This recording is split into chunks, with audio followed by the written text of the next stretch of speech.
क्यों कोई कंट्री दूसरे कंट्री पर एटम बम गिरा नहीं सकता? क्या कोई गिराना भी चाहे तो कैसे अटैक करने वाले कंट्री को ज़्यादा नुकसान होगा? क्या पाकिस्तान और इंडिया के जंग में एटम बम यूज़ हो सकता है? अगर हाँ तो क्या नुकसान होगा पाकिस्तान, इंडिया और बाकी दुनिया को? और बलूचिस्तान की आज़ादी का क्या ताल्लुक है एटम बम के साथ? और आखिर ये एटम बम होता क्या है, कैसे बनता है और क्या कॉस्ट होती है इसको बनाने की? चलें इस वीडियो में हम समझते हैं।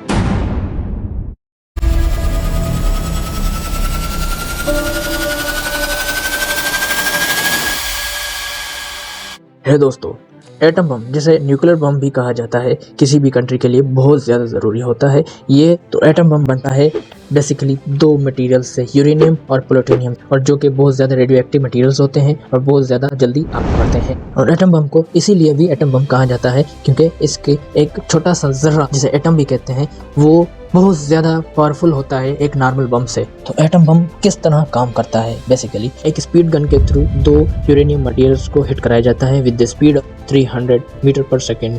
जब दो यूरेनियम मटेरियल्स हिट करते हैं तो न्यूट्रॉन्स रिलीज होते हैं जिससे फर्दर वो और एटम्स को हिट करते हैं, जिससे एक significant amount of energy release होती है और साथ और ज़्यादा न्यूट्रॉन्स रिलीज होते हैं जो और दूसरे एटम्स को जाके हिट करते हैं और इस तरह एक क्लियर चेन रिएक्शन स्टार्ट होता है। अगर हम एक न्यूक्लियर बम को एक नॉर्मल बम से कंपेयर करें तो नॉर्मल बम बनता है बेसिकली नाइट्रोजन से, लेड से या फिर मरकरी से बनता है, और जबकि एटॉमिक बम बनता है मेनली दो मटेरियल से, फर्स्ट यूरेनियम, प्लूटोनियम। ये बहुत ज़्यादा रेडियो एक्टिव मटेरियल्स होते हैं और नॉर्मली कोई भी प्राइवेट कंपनी इनको नहीं बना सकती, और जबकि नॉर्मल बम प्राइवेट कंपनी भी बना सकती।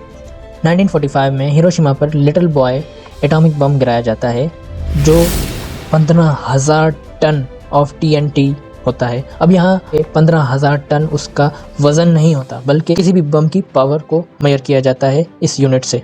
और इसी तरह जो लिटिल बॉय था जो हिरोशिमा पर गिराया गया था, जो एटॉमिक बम की पावर थी वो थी 15,000 टन, और जबकि नॉर्मल बम अगर गिराया जाता है उसकी जो पावर होती है सिर्फ और सिर्फ 0.5 टन होती है। सो इससे अंदाज़ा होता है कि वो कितना ज़्यादा पावरफुल होता है और क्यों कंट्रीज़ इससे डरते हैं। एक एटम बम 1.6 किलोमीटर एरिया तक को फुली डिस्ट्रॉय करता है, उसको फुली एवोपरेट कर देता है, और जबकि 3.5 तक को डिस्ट्रॉय करता है। अगर हम एरिया वाइज अगर इसको कंपेयर करें दिल्ली के साथ जो कि 1.6 किलोमीटर स्क्वायर की होती है और लाहौर के साथ जो कि 1.7 किलोमीटर, मतलब ये है कि दिल्ली और लाहौर आराम से इस बम से तबाह हो सकते हैं अगर बम गिराया जाता है तो।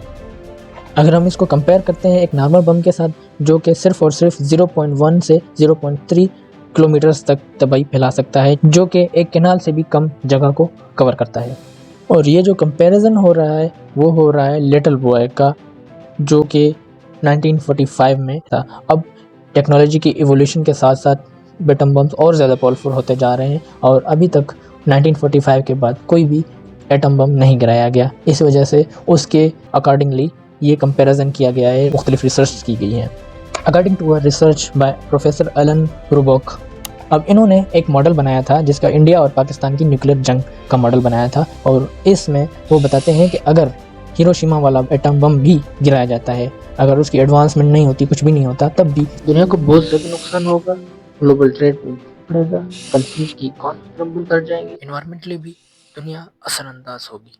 सो अकॉर्डिंग टू एलन, अगर इंडिया पाकिस्तान के ऊपर गिराता है एटम बम या पाकिस्तान इंडिया के ऊपर गिराता है तो पूरे के पूरे एशिया में 6 मंथ तक सूरज नहीं निकलेगा और 6 माह तक काले बादल होंगे और सूरज का कोई नामो निशान नहीं होगा, और इससे एग्रीकल्चर पर बहुत ज़्यादा इम्पैक्ट पड़ेगा।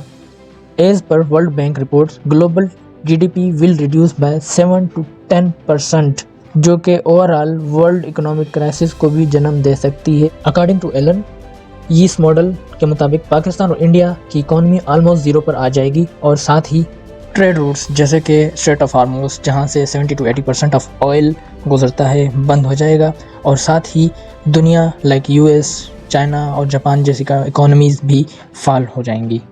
और तीसरा सबसे बड़ा इम्पैक्ट होगा वो होगा ओजोन लेयर तबाह हो जाएगी। ओजोन लेयर गैसेस की लेयर होती है जो दुनिया को UV रे से बचाती है, जिससे ग्लोबल टेम्परेचर मॉडरेट रहता है और इंसान को काफ़ी बीमारियों से बचाता है और एग्रीकल्चर को भी सेफ एंड सिक्योर रखता है। तो अगर ओजोन लेयर डिस्ट्रॉय हो जाएगी तो उससे पाकिस्तान और इंडिया की जनता को मुख्तलिफ बीमारियों जैसे स्किन डिजीज़, आँखों की बीमारियों और एग्रीकल्चर पर बड़ा इम्पेक्ट पड़ सकता है। अब इस जैसे सारे ख़तरों को स्ट्रेटजिस्ट की ज़ुबान में म्यूचुअल अश्योर्ड डिस्ट्रक्शन कहते हैं। या कोई भी कंट्री हो, स्पेशली एशिया का कोई भी कंट्री या किसी दूसरे एशियन कंट्री पर एटॉमिक बम गिराता है तो ये एशिया और दुनिया को फेस करना पड़ेगा, चाहे इंडिया हो, पाकिस्तान हो या फिर चाइना हो। ये एक डर होता ही है जिसकी वजह से कोई भी कंट्री डरता है एटम बम गिराने से किसी भी दूसरे कंट्री के ऊपर। और दूसरा सबसे बड़ा डर होता है कंट्री का, वो होता है डेटरेंस, जिसे सिंपल वर्ड्स में अगर कहें तो डराना, धमकाना किसी को या बदला लेना। इसको कुछ इस तरह समझते हैं कि अगर इंडिया पाकिस्तान के ऊपर एटॉमिक बम गिराता है और पूरा का पूरा पाकिस्तान तबाह हो जाता है, तब पाकिस्तान की अरेबियन सी में घूमने वाली शिप्स और सबमरीन्स जिनके पास एटॉमिक बम लोडेड होते हैं, वो इंडिया के ऊपर एटॉमिक बम लॉन्च कर देंगे। और वो शिप्स या सबमरीन्स नज़र नहीं आती, वो रडार की पहुंच से दूर होती हैं, जिसकी वजह से जिसको स्ट्रेटजिस्ट सेकंड स्ट्राइक कैपेबिलिटी भी कहते हैं और इसके प्रोसेस को हम डेटरेंस भी कह सकते हैं। इन दो वजूहत की वजह से कोई भी कंट्री दूसरे कंट्री पर कभी भी अटैक नहीं कर सकता। One is the mutual assured destruction and second is the deterrence. कोई भी कंट्री कितना भी पावरफुल हो, कभी भी एटम बम नहीं चला सकता, किसी दूसरे वीक कंट्री हो उसके ऊपर कभी भी नहीं चला सकता, या इवन पावरफुल के ऊपर भी नहीं चला सकता, क्योंकि दुनिया की भी तबाही होगी, इकोनॉमी तबाह हो जाएंगी और साथ साथ अगर अगले के पास भी एटम बम की कैपेबिलिटीज़ हैं तो वो उसको इन रिटर्न तबाह भी कर सकता है। और इन नुकसानात को देखते हुए इनका सिस्टम इसी वजह से कम्प्लेक्स है, इनको लॉन्च करना बहुत ज़्यादा मुश्किल होता है। कोई भी अगर एटॉमिक बम लॉन्च करना हो तो प्रॉपर एक कमेटी बिठाई जाती है। अगर फॉर एग्जांपल हम पाकिस्तान और इंडिया की बात करें तो प्राइम मिनिस्टर और प्रेसिडेंट दोनों की कंसर्न से एक ऑर्डर जारी होता है, देन एक नेशनल कमांड अथॉरिटी बनाई जाती है जिसमें mainly foreign minister, finance minister, interior minister and defence minister और उसके अलावा मुख्तलिफ आर्मी के चीफ्स होते हैं, नेवी चीफ होता है और उसके साथ साथ एयर चीफ भी होता है। और सबसे ज़्यादा इम्पोर्टेंट न्यूक्लियर स्ट्रेटजिस्ट भी मौजूद होते हैं जो कि एक इस प्लान को एग्जीक्यूट करने में हेल्प आउट करते हैं, दिस प्लान इज़ वैलिड और नॉट। नेशनल कमांड अथॉरिटी के बाद आता है स्ट्रेटेजिक प्लान डिवीज़न, जो कि प्लान बनाते हैं कि कहाँ से एटम बम लॉन्च किया जाए, कहाँ गिराया जाए, कैसे गिराया जाए, मिसाइल के थ्रू गिराया जाए या फिर एरोप्लेन के थ्रू गिराया जाए या ज़मीनी किसी भी। एक और मज़े की बात बताता चलूँ आपको कि बैलिस्टिक मिसाइल्स वो मिसाइल्स होते हैं जो किसी भी एटम बम को ले जाते हैं और वो गिराया जाता है, और ये ballistic missile specifically nuclear weapons के लिए ही यूज़ होता है।